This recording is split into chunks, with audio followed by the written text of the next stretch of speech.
အားလုံးပဲမင်္ဂလာပါဒီနေ့မှာတော့ကျွန်တော်နဲ့အတူတူမန္တလေးမဟာမုနိရုပ်ပွားတော်မြတ်ကြီးကိုတွားပြီးတော့ဖူးမြူကြည့်ကြရအောင်နော်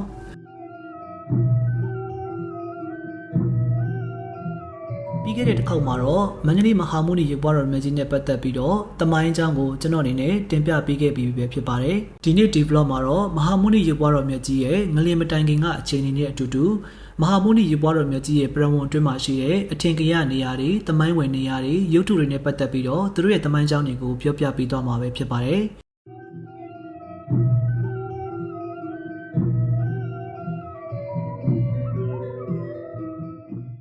တဆက်တည်းဆိုသလိုလောလောဆယ်မှာ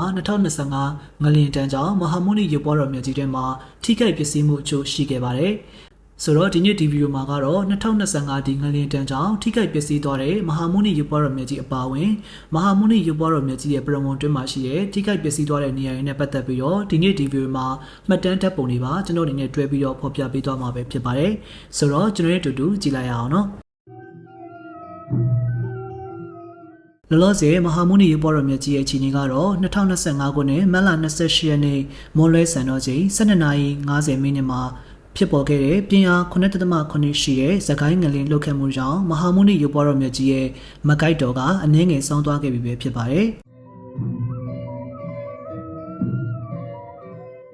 နောက်တစ်ခါဒုတိယအကြိမ်မွန်လွဲ1:12မိနစ်မှာပြင်းအား9.3စကေးရှိတဲ့ငလျင်ကထပ်မံပြီးတော့လှုပ်ခတ်ခဲ့တဲ့အတွက်ကြောင့်မို့လို့ဒီမဟာမုနိကန္နကုရိတိုက်ကနေလွဲပြီးတော့ကျန်တဲ့တာသနိကအဆောက်အုံတွေတစောင်းတွေကပြိုကျပျက်စီးပြီးတော့လူတချို့လည်းထိခိုက်ဒဏ်ရာရရှိခဲ့တယ်လို့လောလောဆယ်အခြေအနေအရသိရပါတယ်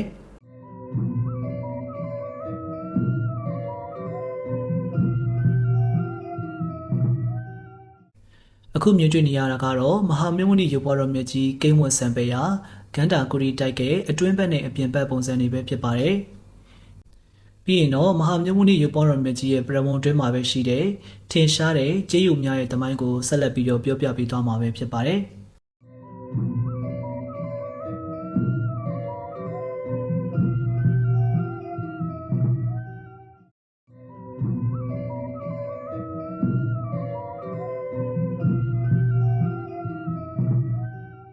အခုမြင်တွေ့နေရတဲ့ဒီကျေးရုပ်တွေရဲ့မူလအစပိုင်ရှင်ကတော့ကမ္ဘောဒီးယားခမာလူမျိုးတွေပိုင်ပဲဖြစ်ပါတယ်။ယူရီးယားကကမ္ဘောဒီးယားနိုင်ငံအန်ကာဝတ်မှာစစ်နိုင်တဲ့အနေနဲ့သိမ်းပိုက်သွားခဲ့တဲ့ကျေးရုပ်ကြီးတွေပဲဖြစ်ပါတယ်။တက္ကရာ962ခုနှစ်မှာဒီယူရီးယားဘုရင်ဘင်နရစ်ကတောင်ကိုတိုက်ခိုက်တဲ့အခါမှာမြန်မာဘက်ကနေပြီးတော့ရခိုင်ဘုရင်မင်းရဇာကစစ်ကူတဲ့အတွက်ကြောင့်မလို့တလခန့်ကြာမှပဲတောင်ကိုကနေပြီးတော့ယူရီးယားဘုရင်ထွက်ခွာသွားခဲ့ရပါတယ်။ယူရီးယားတွေကစီးရေးရှုံးနေခဲ့တဲ့အပြင်ဘရင်ရဲ့ညီတော်ဗြက်တမွန်ကိုလည်းအဖမ်းခံလိုက်ရတာဖြစ်တဲ့အတွက်ကြောင့်မို့လို့ဒီယူရီးယားမှာရှိတဲ့လက်နက်တွေ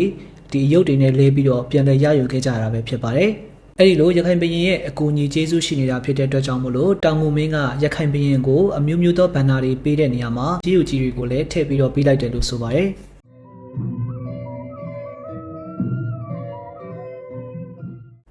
တချို့စာပေတွေမှာတော့တက္ကရာ925ခုနှစ်မှာဘရင်တော်မင်းတရားကအယုဒ္ဓယကိုသိမ်းပိုက်အောင်မြင်ပြီးတဲ့အခါမှာဒီကျေးရုပ်ကြီးတွေကိုဟန်တာတွေကိုယူဆောင်လာခဲ့ကြတယ်လို့ဆိုပါတယ်။ဒီလိုနဲ့တက္ကရာ1146ခုနှစ်ရောက်မှာဗဒုံမင်းရဲ့သားတော်အင်ရှိဥပယာဇာကဒညဝရီရခိုင်ပြည်ကိုသိမ်းပိုက်တဲ့အခါမှာမဟာမုနိရုပ်ပွားတော်မြတ်ကြီးနဲ့အတူတူအခုဖော်ပြတဲ့ကျေးရုပ်ကြီး15ရုပ်ကိုမန္တလေးကိုပြန်လည်တည်ဆောင်လာခဲ့ကြတာပဲဖြစ်ပါတယ်။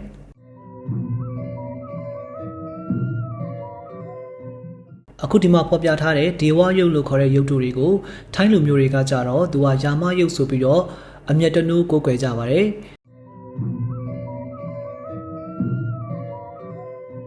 သူတို့ရဲ့ကိုးကွယ်ပုံကတော့96ပါးယောဂဝေဒနာတစ်ခုခုခံစားရတဲ့အခါမှာအမွှေးနှံ့တာရေရွှေရည်ငွေရည်တွေကိုဒီဥကောင်းထိပ်ကနေလောင်းချတဲ့အခါမှာကျလာတဲ့ရေကိုမှခံယူပြီးတော့တောက်သုံးကြတယ်လို့ဆိုပါတယ်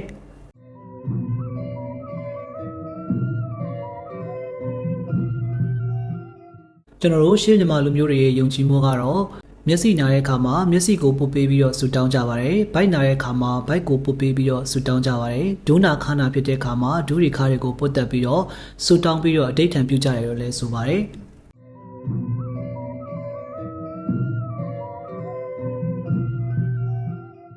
။ မဟာမြတ်မုနီဘုရားဝင်းအတွင်းမှာဒီရုပ်တုများကိုရှေးစဉ်ဆက်အလွတ်ထားခဲ့တော်လဲ1318ခုနှစ်မှာတော့မန္တလေးမြို့ဝါရန်ရက်ကွက်ဒေါ်ဖွားဝေရတာဦးထောင်လောင်ကဗန္ဒာထိန်လူကြီးဖြစ်တဲ့အခါမှာအလျား28ပေအနံ12ပေရှိတဲ့အုတ်တိုက်ပြုတ်လုပ်ပြီးတော့ကောင်းစွာထားရှိထားတာပဲဖြစ်ပါတယ်။အခုအခါမှာတော့ကြေးရုပ်ကြီးတွေကိုကင်တွယ်ခွင့်မရတော့ပဲမှန်ကာရန်ထားတာပဲဖြစ်ပါတယ်။ရေရှည်ခံတင်မြဲစေဖို့အတွက်ကိုပြုလုပ်ထားခြင်းဖြစ်တယ်လို့ဆိုပါတယ်။ဒီကြေးရုပ်ထုကြီးတွေကသူတို့ရဲ့ဇာတိရည်မြေဖြစ်တဲ့ကမ္ဘောဒီးယားနိုင်ငံကမှတစ်စေအယုဒ္ဓယကိုရောက်ရှိခဲ့တယ်။အယုဒ္ဓယကမှတစ်ဆင့်ဟန်တာဝရီကိုသိမ်းယူသွားခြင်းခံရတယ်။ဟန်တာဝရီကမှတစ်ဆင့်ရခိုင်ကိုတည်သွားခြင်းခံရတယ်။ရခိုင်ကမှတခါယခုမန္တလေးကိုရောက်ရှိလာခဲ့ပြီးတော့ခေတ်ဆက်ဆက်မင်းဆက်ဆက်စစ်ပွဲပေါင်းစုံကိုလည်းကြုံလာရတဲ့ပြင်ကိုမှာအင်္ဂလိပ်ခေတ်ဂျပန်ခေတ်နဲ့လွတ်လပ်ပြီးစာပြည်တွင်းစစ်တွေကိုလည်းကြုံတွေ့ခဲ့ကြရပါတယ်။ယခု2025ငလင်းမှာလည်းယခုကဲ့သို့အလေးလေးကွဲကွဲတွေဖြစ်နေတာကိုလည်းတွေ့မြင်ရပါတယ်။အခုမြင်တွေ့နေရတာကတော့ကြေးပိတ်တာချင်းပေါင်း1500ကျော်တောင်ရှိတဲ့ကြေးခေါင်းလောင်းကြီးကိုမြင်တွေ့နေရတာပဲဖြစ်ပါတယ်။ဒီကြေးခေါင်းလောင်းကြီးကိုတော့တက္ကရာ1183ခုနှစ်တဘိုးရဲလာပြည့်ကျော်6ရက်ရတနာသိန်းကကုန်းပေါင်မြို့တော်ကြီးကိုတည်ထောင်တော်မူတော့အလောင်းမင်းတရားကြီးဤမြေတော်အမရပူရာပထမမြို့တေနန်းတေဘိုးတော်ဘုဒ္ဓမင်းတရားကြီးရဲ့သားတော်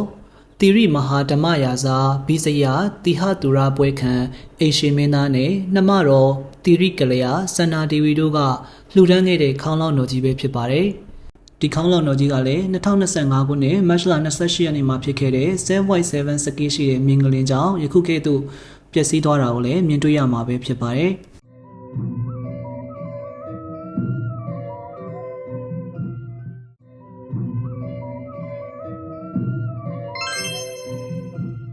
ဆက်လက်ပြီးတော့မဟာမုနီပရဝုံတွင်မှာပဲရှိနေတဲ့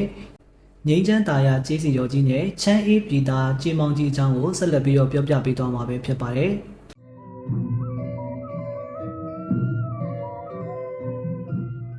အခုမြင်တွေ့နေရတဲ့ငိမ့်ချမ်းတာယာကျေးစီတော်ကြီးရဲ့အလျားကတော့10ပေဖြစ်ပြီးတော့အမြင့်အားဖြင့်တော့9ပေ5လက်မှရှိပါတယ်။ခေါင်းထုအနေနဲ့9လက်မှအနားထုအနေနဲ့10လက်မှအောင်နာထုအနေနဲ့9လက်မှအထိတောင်ရှိပါတယ်။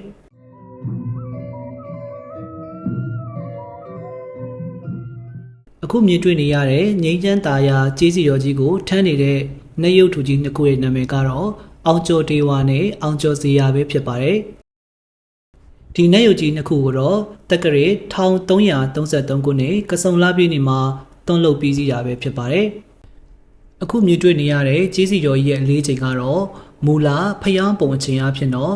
326ပိတ်တာနဲ့40သားရှိပါတယ်။ကျေးချိန်အဖြစ်တော့ပမာဏအဖြစ်3265ပိတ်တာတောင်ရှိရလို့ဆိုပါတယ်။ဒါကြောင့်မို့လို့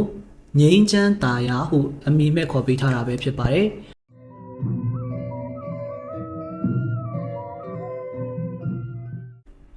ဒီငိမ့်ချမ်းတာယာဆိုတဲ့ကျေးစီတော်ကြီးကိုတော့ဂောဘကဖွဲ့ရနေပြီးတော့ဦးစီးကြက်မှတ်ပြီးတော့တွန်းလောင်းပြုလုပ်ထားခဲ့တာပဲဖြစ်ပါတယ်။တက္ကရာ1329ခုနှစ်ကစုံလပြည့်နေ့နေ့လယ်1:30မိနစ်အချိန်မှာကျေးစီဖျောင်းပုံကိုကျေးရည်များစတင်ပြီးတော့တွန်းလောင်းရညနေ4:30မိနစ်အချိန်မှာအောင်မြင်စွာတွန်းလုပ်ပြီးစီးခဲ့တယ်လို့ဆိုပါတယ်။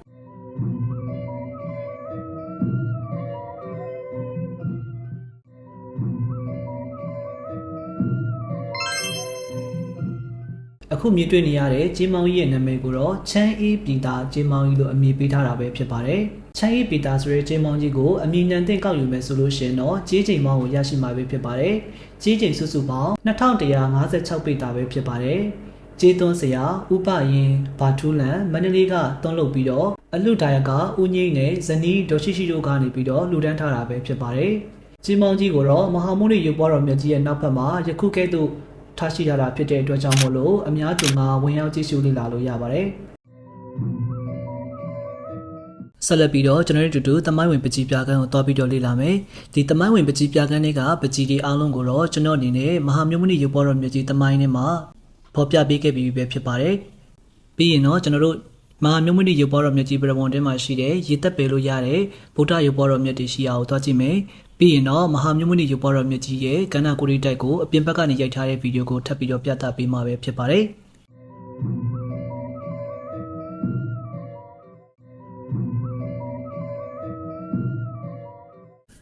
အ အခုလောက်ဆိုလို့ရှိရင်တော့မဟာမြို့မနီရေပေါ်တော်မြတ်ကြီးကိုတွားရောက်ဖို့မျှော်တဲ့အခါမှာပုံမူပြီးတော့ကြီးညိုတတာပေါ်များနိုင်မယ်လို့ယုံကြည်ပါတယ်လောလောဆယ်ကတော့ဒီ2025ငလျင်တန်းကြောင့်ဖျားကြီးမှာပြိုကျပျက်စီးမှုတွေအများကြီးရှိနေပါတယ်ဆိုတော့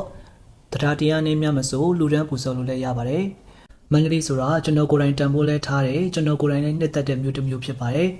အားလုံးကျေးဇူးအများကြီးတင်ပါတယ်ဒီဗီဒီယိုလေးကြောင့်ပိုးတူတာတစ်ခုခုရသွားလိမ့်မယ်လို့မျှော်လင့်မိပါတယ်ကျွန်တော်တောရောက်စင်ကာလာအတွင်းအစအရာကူညီပြီးတော့နေရာဆောင်လိုက်ပို့ပေးတယ်အမတက်ရင်ဝင်တဲ့ကိုဖြိုးကိုလည်းကျေးဇူးအများကြီးတင်ပါတယ်